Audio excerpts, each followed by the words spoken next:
महाराष्ट्र विधानसभा में नेता प्रतिपक्ष बनने के बाद कांग्रेस नेता विजय वडेट्टीवार अपने बयानों को लेकर लगातार सुर्खियों में बने हुए हैं।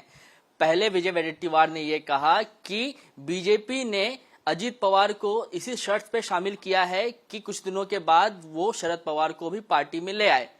वहीं दूसरी तरफ उन्होंने कहा कि कुछ दिनों के बाद महाराष्ट्र में मुख्यमंत्री बदलेगा और अब एक सनसनीखेज आरोप विजय वडेट्टीवार की तरफ से ये लगाया गया है कि चुनाव जीतने के लिए बीजेपी जो है वो दंगों का सहारा ले सकती है। और ये कहते हुए उन्होंने कहा कि जिस वक्त राम मंदिर का उद्घाटन होगा और जो कार सेवक जो राम भक्त दर्शन करने के लिए रामलला के पहुंचेंगे, तो जब वो लौटेंगे अपने अपने घरों की तरफ, तो बीजेपी जो है उन लोगों को लेकर दंगा करवा सकती है और जरूरत पड़ा तो कुछ लोगों की जान भी ली जा सकती है। क्योंकि ऐसा है कि बीजेपी और दंगों का पुराना जो है वो संबंध रहा है और उस वजह से उनको चुनावी फायदा जो है वो मिलता रहा है। तो इतिहास जो है वो बहुत ही पुराना है और संभवतः अगर उनको ऐसा लगा कि 2024 के बाद उनको सत्ता में वापसी नहीं मिल रही है तो इस तरीके का कुछ प्रयास किया जा सकता है। मेरे साथ इस वक्त राम कदम मौजूद हैं। सर, नेता विपक्ष बनने के बाद लगातार इस तरीके के बयान देना और इतना सनसनीखेज बयान देना कि जिस वक्त रामलला के मंदिर का उद्घाटन होगा उस वक्त जो कार सेवक लौटेंगे तो उनके बीच में दंगा करवाया जा सकता है और फिर जरूरत पड़ी तो कुछ लोगों की जान भी ली जा सकती है और इसका फायदा बीजेपी को होगा। देखिए, महाराष्ट्र विधानसभा का जो सत्र हुआ हाल में ही, उस पूरे सत्र में आखिरी 2 दिन छोड़े तो महाराष्ट्र की विधानसभा को विपक्ष का नेता नहीं था और कांग्रेस दल 3 हफ्तों तक विपक्ष का नेता वे चुन नहीं पाए। इतना आपसी संघर्ष था, आपसी झगड़े थे और उसके पश्चात वडेट्टीवार जी का नाम सामने आया।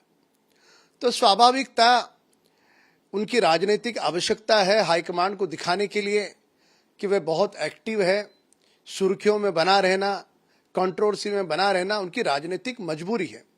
और उसी मजबूरी के कारण बेबुनियाद मन घड़न वे आरोप प्रत्यारोप कर रहे हैं। इसमें दूर दूर तक न कोई तथ्य है न कोई तर्क है।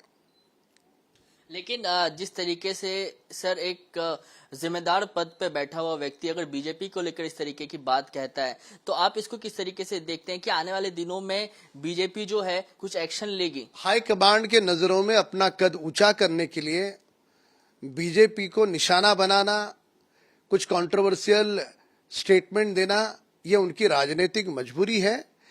उनकी बातों को कोई गंभीरता से लेने की आवश्यकता नहीं है, उसमें कोई तथ्य नहीं है। रहा सवाल राम मंदिर, क्या हक बनता है उनको बोलने का? जो राम मंदिर का 450 वर्षों की लड़ाई, 450 वर्षों का राम भक्तों का संघर्ष, जब देश की सर्वोच्च न्यायपालिका में उसे निर्णय और फैसला होने जा रहा था, तो उसी समय यही कांग्रेस दल है जिन्होंने 22 वकीलों की फौज लगाई कि यह फैसला देरी से आए। देश भूला नहीं अब तक। इसके लिए वे अपने राजनीतिक निजी स्वार्थ के लिए, ओछी राजनीति के लिए हमारे राम मंदिर को, हमारे राम लल्ला को बदनाम न करें। ओछी राजनीति करने के लिए उनको कई सारे मुद्दे मिलेंगे। इन मुद्दों को वे राजनीति का मुद्दा न बनाए, सियासत का मुद्दा न बनाए। आप लोग क्या आने वाले दिनों में प्रदर्शन करेंगे उनके इस तरीके के बयानों को लेकर कि लगातार पहले उन्होंने कहा कि अजीत पवार को शामिल इसीलिए किया गया कि शरद पवार। हम कांग्रेस दल के नेताओं को हम गंभीरता से नहीं लेते हैं।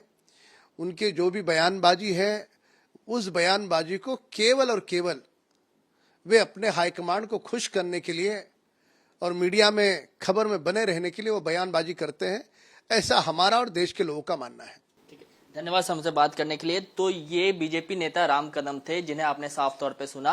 राम कदम ये कह रहे हैं कि जो नेता विपक्ष हैं वो सस्ती लोकप्रियता पाने के लिए इस तरीके का बयान दे रहे हैं, साथ ही साथ उनको अपने हाई कमान की नजरों में बने रहना है, इसीलिए इस तरीके की बयानबाजी वो लगातार कर रहे हैं। राम कदम ये कह रहे हैं कि बीजेपी कांग्रेस के किसी भी नेता के तरफ से दिए गए बयानों को गंभीरता से नहीं लेती है। कैमरामैन मनोज जायसवाल के साथ कृष्णा ठाकुर, एबीपी न्यूज, मुंबई।